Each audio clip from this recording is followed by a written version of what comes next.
le grand format de la semaine est consacré à un anniversaire. Il y a 50 ans, le 12 avril 1965, se mariaient Johnny Hallyday et Sylvie Vartan. Ils faisaient la une de tous les journaux. L'événement se tenait à Loconville dans l'Oise. Et aujourd'hui encore, on s'en souvient. Regardez et écoutez surtout. Les cloches de l'église sont à peu près les seules aujourd'hui à animer les rues de Loconville. Un village de 300 habitants qui a pourtant connu une journée de folie le 12 avril 1965.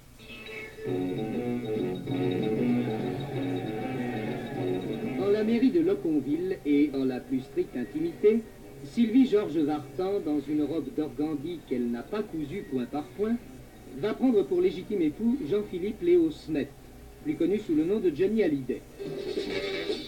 En 65, l'actuel adjoint au maire n'a qu'une idée en tête, écouter Johnny et saluer les copains le soir sur Europe 1. Ici, Europe numéro 1. Ouf, j'ai trouvé une place. Ouais, Johnny, ouais! J'ai 12 ans. Je suis tout petit, mais je vois Johnny, c'est lui, ouais! Un mariage d'idole au fin fond de l'Oise, dans un village aussi retiré et inconnu que Loconville, pourrait à la rigueur se faire dans l'intimité, mais lorsque la radio l'annonce des jours à l'avance, à la cadence d'une fois par heure, on finit par se demander pourquoi diable la dispense de publication des bancs a été demandée. C'est des cris dans la rue, c'est les gens qui montent sur les voitures pour voir Johnny, pour voir Sylvie. On a les yeux gros comme ça, on veut rien perdre de tout ce que l'on voit, on veut se mettre ça au fond de sa mémoire et pour pouvoir le sortir plus tard, le dire à nos enfants, j'ai vécu ce moment-là. Vous n'avez que 12 ans, vous connaissez Johnny? Je le connais, Johnny, oui, c'est l'idole des jeunes, c'est « Pour moi la vie va commencer en revenant dans ce pays, là où le soleil est là où personne n'est avant, pour moi c'est un cœur d'enfant. » Voilà, c'est ça. C'est l'idole des jeunes. Monsieur Jean-Philippe Léo Smet, consentez-vous à prendre pour épouse Mademoiselle Sylvie Georges Vartan, ici présente? Oui. Mademoiselle Sylvie Georges Vartan, consentez-vous à prendre pour époux Monsieur Jean-Philippe Léo Smet, ici présent? Oui. Au nom de la loi, nous vous déclarons unis par le mariage.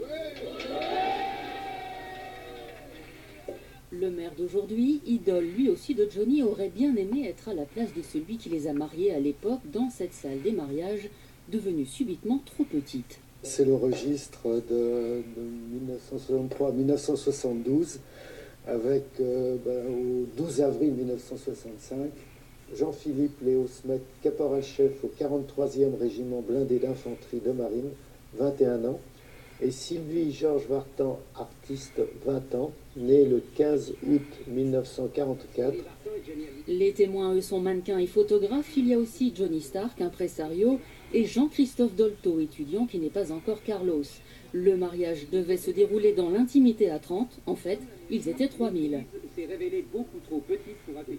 Au-delà de la foule, il y avait aussi des gendarmes, quelques gendarmes qui étaient peut-être un peu débordés par l'enthousiasme, parce qu'il y avait beaucoup de jeunes, tout à fait, des jeunes des environs, mais aussi qui venaient de partout.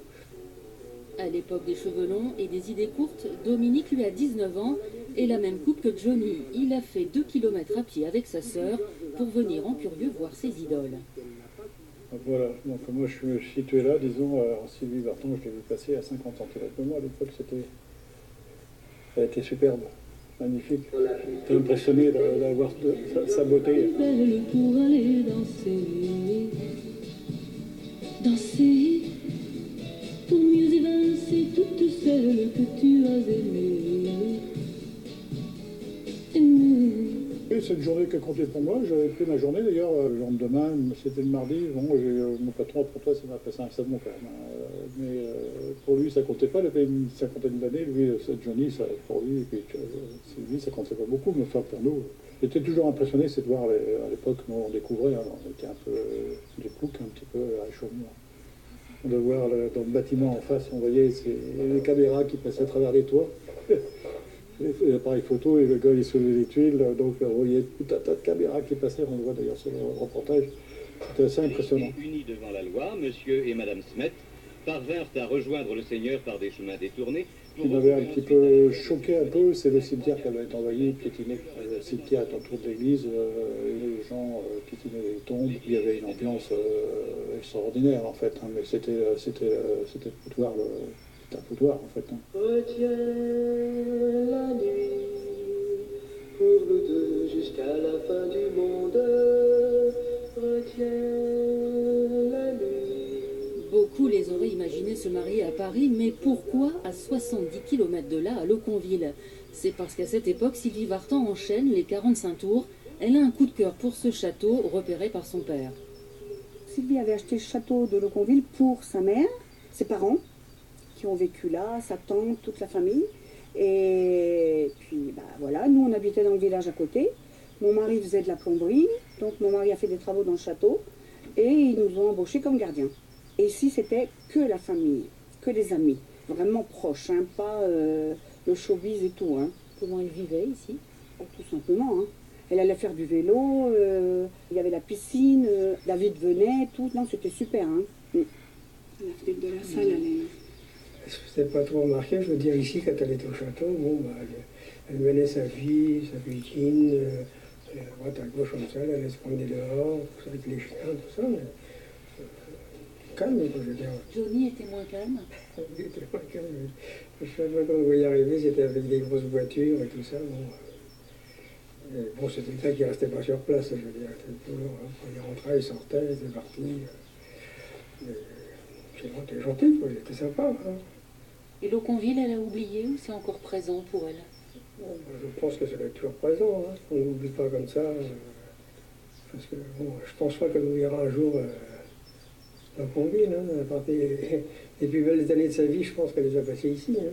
Mais les tendres années ont passé, Sylvie a vendu le château, l'église de Loconville a retrouvé son silence dans ce village où deux rock'n'roll stars ont allumé le feu. Souvenir, souvenir, je vous retrouve en mon cœur et vous faites rafleurir tous mes rêves de bonheur. Je me souviens